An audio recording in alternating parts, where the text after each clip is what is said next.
Red Table for me, just all the stuff that's going on in the press. I felt like it was important to come to the table to really clear the air. Somebody made a statement for me that wasn't a statement I made that went cray-cray. And one of the reasons why I wanted to come to the table is the media, the headlines. We specifically never said anything. Yes. We were purposely not saying anything. Any headline that says Jada said or Will said or the Smith said is not true. We specifically never said anything. Right. So coming to the table was like, we just felt like it got to the point where you got to say something. Yeah, and to stop that cycle. Yeah. You know, there's people's feelings involved. Right. Right. You know, and at the end of the day, I don't like how all of this came to be. That doesn't matter. It's all love, honestly. And I would usually not, you know, that would be something I wouldn't comment on at all. Yeah. You know, and I feel like it's a situation that I consider private. You just feel like it ain't really nobody's business. Yeah. But yeah. But now Black Twitter has claimed it as their business. But, you know, I feel like it's healing that needs to happen. And I know there's a lot of stuff going on in the world right now. Yeah. Even though this is minuscule, I do feel like it's these kinds of things that create the world that we're in. And the idea of not communicating, not talking about it, not clearing the air, and just being as transparent. Just being transparent. And I'm here with you. Yeah, I thank you for that, because you've been on a hell of a journey with me. So that's what we're going to start with, this is a very personal journey that became very public. Yes, absolutely. For whatever reason. So what happened, Jada? Okay, so let's start with, I guess about 4.5 years ago. Yeah. I think it was about 4 years ago. Started a friendship with August. And we actually became really, really good friends. And it all started with him just needing some help. You know, me wanting to help his health, his mental state. Because for me, that was the thing when Og first came around, he was really sick. He was really, really sick, yeah. And the outpouring for him from our family was initially about his health. Yeah.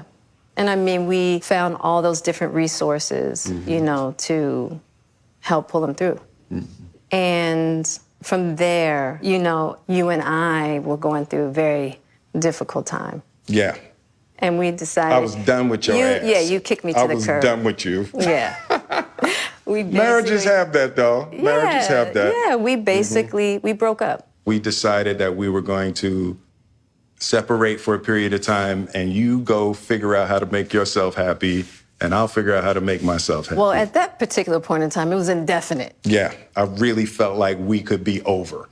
You know? We were over. And then what did you do, Jada? Well, you know, I think from there, you know, as time went on, I got into a different kind of entanglement with August. And one thing I want to get clear about and clean up, one of the things that was kind of swirling in the press about you giving permission, which is, you know, the only person that can give permission in that particular circumstance is myself. Yes, exactly. Yeah. But what August was probably trying to communicate, because I could actually see how he would perceive it as permission, because we were separated amicably. Yeah.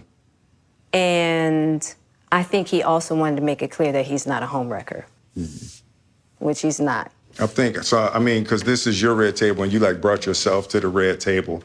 I think you need to say clearly what happened. As far as what? You and I decided we were going to take our space, and what happened? Yeah, and then I got into an entanglement with August. That's what I said. An entanglement? Yes. Yes. A relationship? Yes, it was a relationship, absolutely. I was in a lot of pain, and I was very broken. Now, in the process of that relationship, I definitely realized that you can't find happiness outside of yourself. Mm-hmm. And luckily enough, you and I were also going through a process of healing in a much different manner. Mm-hmm. I would definitely say we did everything that we could to get away from each other, only to realize that that wasn't possible. So we come to the red table. So I'm in the Jada position right now. So, Okay. you know, you during that time launched into an interaction with August. What do you feel like you were looking for? I just wanted to feel good.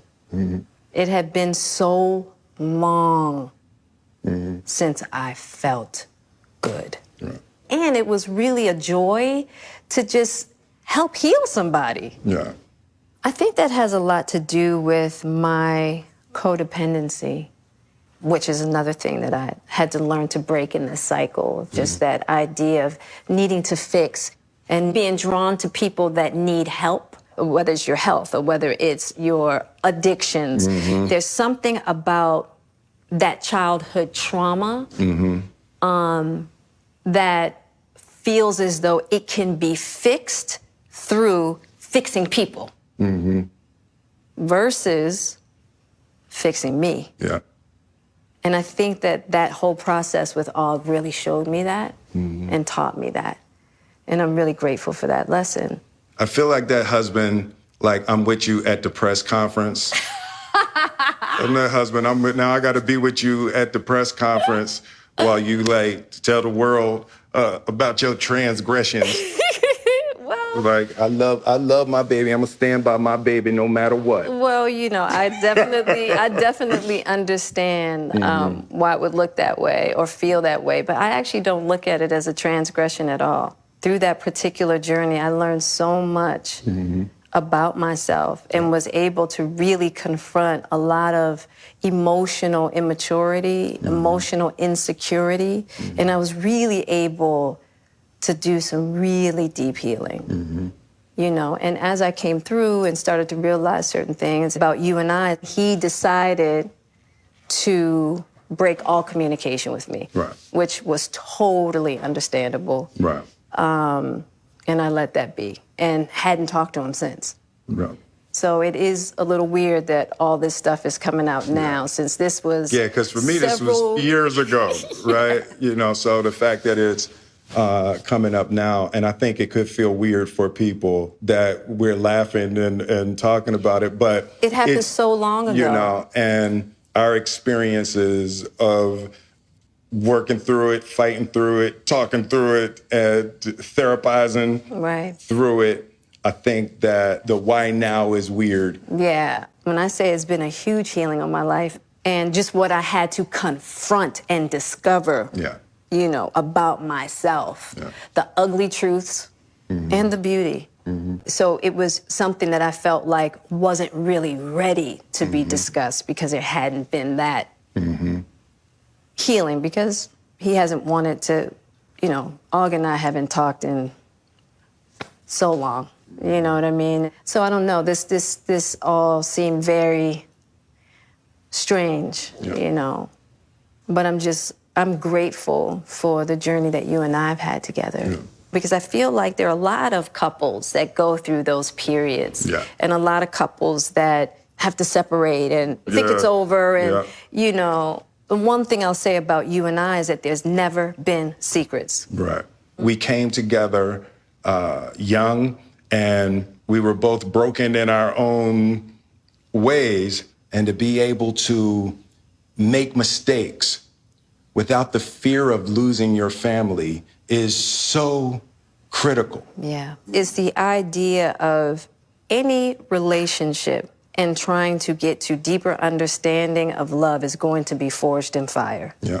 There's no way around it. Yeah. And I think that one of the things that I'm deeply grateful in this whole process between you and I is that we have really gotten to that new place Yes. of unconditional love. Because I wasn't sure I was ever going to speak to you again. I know. Yeah, like the fact that I'm speaking to you again is a miracle.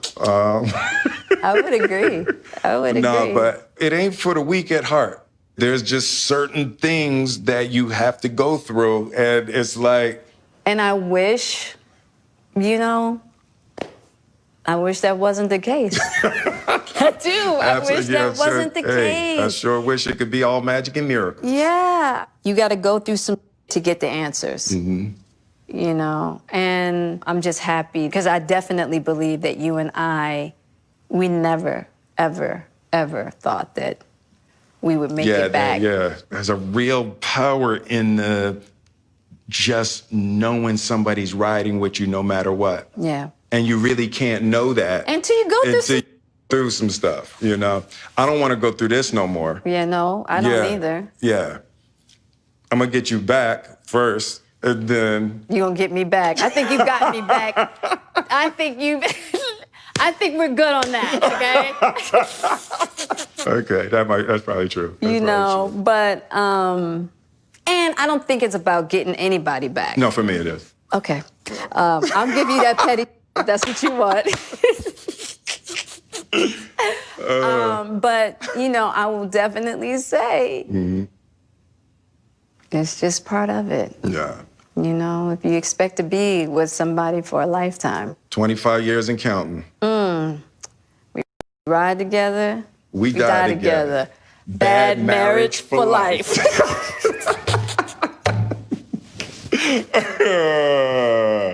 That's terrible. It's the truth. It's the truth. But yeah, it's just part of the journey. I told you the first year we were married. What'd you tell me? That I can love you through anything. And I didn't believe you. Yeah. If somebody looked through a crystal ball and said, this, and this is gonna happen, I'd be like, no way. Yeah. You thought I was that I didn't have the girth that it was gonna take to ride with you through. Yeah. I didn't know if you would be willing to find the deep capacity to love me. Yeah. How am I doing? You're doing great. All right. Yeah. You're awesome.